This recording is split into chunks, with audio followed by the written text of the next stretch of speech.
영웅전설 가가부 트릴로지, 니온팔콤의 전설적인 명작으로 현재까지도 많은 사랑을 받는 시리즈죠. 본격적으로 게임을 시작하기 전에 이 장대한 서사시의 주인공들을 만나봐야겠죠. 자, 빠르고 간단하게 주인공 소개 시작하겠습니다. 영웅전설4의 주인공이자 이번 가가부 트릴로지의 시작을 여는 영웅 어빈입니다.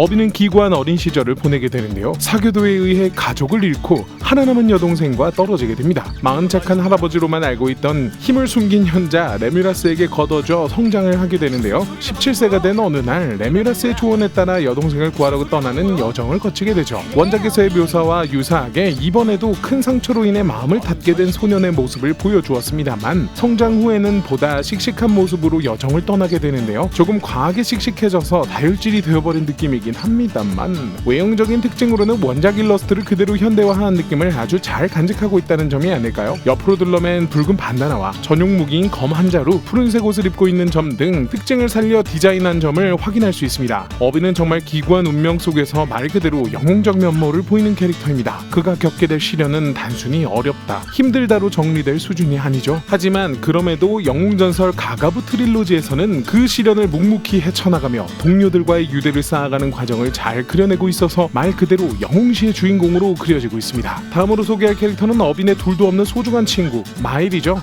항상 친구가 있길 기도하고 바라온 소년으로 어빈이 울트마을에 오게 되어 둘도 없는 친구가 되었죠. 아이멜과 재회를 원하는 어빈의 결심을 그 누구보다 깊게 공감하고 있는 인물로 게임 내에서도 마일을 이심전심 파트너로 소개하고 있을 정도니까요. 원작 영웅전설과는 외형이 조금 바뀌었는데요. 보다 선이 굵어졌고 스커트를 입고 있어서 성별이 헷갈렸던 것과 달리 명확하게 바지를 입고 있는 모습을 볼 수 있습니다. 그러면서도 마일 특유의 금발과 망토, 부메랑이라는 고유 무기는 살려내어 캐릭터를 보다 더 가다듬은 것으로 보이는데요. 마일은 사실 재미있는 일화를 가지고 있는 캐릭터입니다. 원작에서 워낙 여성스럽게 그려졌을 뿐만 아니라 치마를 입은 점, 백마법사 캐릭터의 주인공을 위한 아낌없는 희생과 헌신 등 당시 RPG의 여주인공이 가질 법한 기믹들을 잔뜩 가지고 있었는데요. 그래서 이러한 캐릭터성과 영웅전설4의 러브라인 묘사가 적은 점 등을 이유로 비공식 히로인 자리에 오랜 기간 앉아 있었습니다. 하지만 이번 가가부 트릴로지에서는 성우분의 연령과 캐릭터 묘사 등으로 인해 성별을 오해할 일은 없을 것 같네요. 영웅전설4의 또 다른 핵심 인물 아이멜인데요.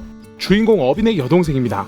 원작에서는 파티에 합류할 수 없는 논플레이어블 캐릭터였는데 이번 가가부 트릴로지에서는 당당하게 파티 일원으로 싸우게 됩니다. 그녀는 오크툼이라는 사교도들의 습격으로 어빈과 생이별을 하게 되며 이후 베네키아 수도원에서 지내다가 정령신 둘가의 딸이라고 불리는 존재임을 깨닫게 됩니다. 이후 사랑하는 오빠와의 재회를 위해 홀로 여행을 떠나게 되죠. 전체적인 외형은 원작의 큰 특징을 그대로 가져오고 있는데요. 붉은색에 가까운 긴 머리카락과 청록색 눈동자, 프릴로 마감이 된 푸른 옷까지 원작 재현에 충실한 캐릭터죠. 앞서 이야기했듯 이번에 파티로 들어와 함께 전투를 할 수 있는데요. 아이멜의 역할군은 힐러로 둘가의 힘을 이용해 파티원들을 치료하는 역할을 합니다. 루티스는 영웅전설4에서 어빈 일행에 합류하는 여성 캐릭터로서 원작과는 조금 다르게 마법적 재능은 없는 원거리 딜러입니다. 그녀는 남부개척민 출신으로 마수의 습격을 받아 부모님을 잃었죠. 이후 남동생을 지키기 위해 발버둥치며 살아오게 되었는데요. 그래서 그녀는 기본적으로 다른 사람에게 차갑게 대하는 편입니다. 다만 이건 어디까지나 진심을 내보여도 될 사람을 아직 만나지 못했기 때문입니다. 외형은 역시나 원작의 요소를 최대한 살려낸 채로 다시 만들어졌는데요. 특유의 붉은 옷과 붉은 머리띠, 흰색 스카프가 돋보이는 디자인을 볼 수 있죠. 차이점이라고 한다면 원작 디자인과는 다르게 외형이 조금 더 나이에 맞게 보인다는 점인데요. 그녀 역시도 영웅전설4에선 중반부에 파티에 합류할 수 있었습니다만 가가부 트릴로지에선 초반부터 일행에 합류해 활약하는 모습을 볼 수 있습니다.